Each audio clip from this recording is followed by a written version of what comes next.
প্রিয় বাংলাদেশ, উপস্থিত প্রিয় মুরব্বীবর্গ, মঞ্চে উপস্থিত জাতীয় নেতৃবৃন্দ, আমার সামনে উপস্থিত প্রিয় ভাই ও বোনেরা এবং মিডিয়ার মাধ্যমে সমগ্র বাংলাদেশ থেকে যারা দেখছেন এই অনুষ্ঠান, প্রিয় ভাই বোনেরা, প্রিয় মা বোনেরা, আসসালামু আলাইকুম। প্রিয় ভাই বোনেরা, আজ প্রথমেই আমি রব্বুল আলামিনের দরবারে হাজারো লক্ষ কোটি শুকরিয়া জানাতে চাই। রব্বুল আলামিনের অশেষ রহমতে আজ আমি আমার প্রিয় মাতৃভূমিতে ফিরে আসতে পেরেছি আপনাদের দোয়ায়। আপনাদের মাঝে প্রিয় ভাই বোনেরা, আমাদের এই প্রিয় মাতৃভূমি 1971 সালে লাখো শহীদের রক্তের বিনিময়ে অর্জিত হয়েছিল।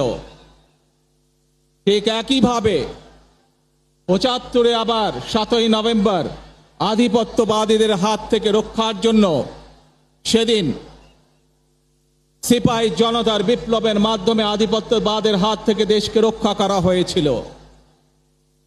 একইভাবে পরবর্তীতে 90-এ স্বৈরাচারের বিরুদ্ধে এদেশের জনগণ, এদেশের খেটে খাওয়া মানুষ তাদের গণতান্ত্রিক অধিকারকে ছিনিয়ে এনেছিল। কিন্তু তারপরেও ষড়যন্ত্রকারীদের ষড়যন্ত্র থেমে থাকেনি। আমরা তারপর দেখেছি 2024 সালে, 71 সালে এই দেশের মানুষ যেমন স্বাধীনতা অর্জন করেছিল, 2024 সালে এদেশের ছাত্র জনতা সহ সর্বস্তরের মানুষ, কৃষক, শ্রমিক, গৃহবধূ, নারী, পুরুষ, মাদ্রাসার ছাত্র সহ দলমত নির্বিশেষে, শ্রেণী পেশা নির্বিশেষে সকল মানুষ সেদিন 2024 সালের 5ই আগস্ট এই দেশের স্বাধীনতা এবং সার্বভৌমত্বকে রক্ষা করেছিল।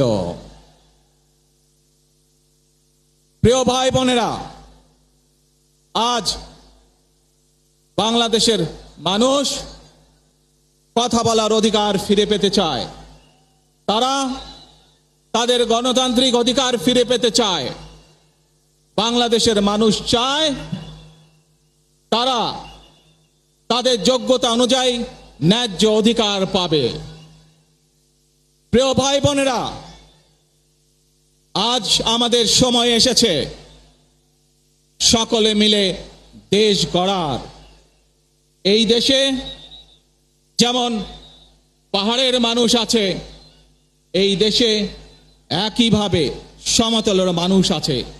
এই দেশে মুসলমান, বৌদ্ধ, খ্রিস্টান, হিন্দু সহ বিভিন্ন ধর্মের মানুষ বসবাস করে। আমরা চাই সকলে মিলে এমন একটি বাংলাদেশ গড়ে তুলব আমরা, যেই বাংলাদেশের স্বপ্ন একজন মা দেখেন, অর্থাৎ একটি নিরাপদ বাংলাদেশ আমরা গড়ে তুলতে চাই। যে বাংলাদেশে একজন নারী, একজন পুরুষ, একজন শিশু যেই হোক না কেন নিরাপদে ঘর থেকে বের হলে নিরাপদে ইনশাআল্লাহ ঘরে আবার ফিরে আসতে পারে। প্রিয় ভাই বোনেরা, এই দেশের জনসংখ্যার অর্ধেক নারী, 4 কোটিরও বেশি তরুণ প্রজন্মের সদস্য, 5 কোটির মতন শিশু, 40 লক্ষের মতন প্রতিবন্ধী মানুষ রয়েছেন, কয়েক কোটি কৃষক, শ্রমিক রয়েছেন। এই মানুষগুলোর একটি প্রত্যাশা আছে এই রাষ্ট্রের কাছে। এই মানুষগুলোর একটি আকাঙ্ক্ষা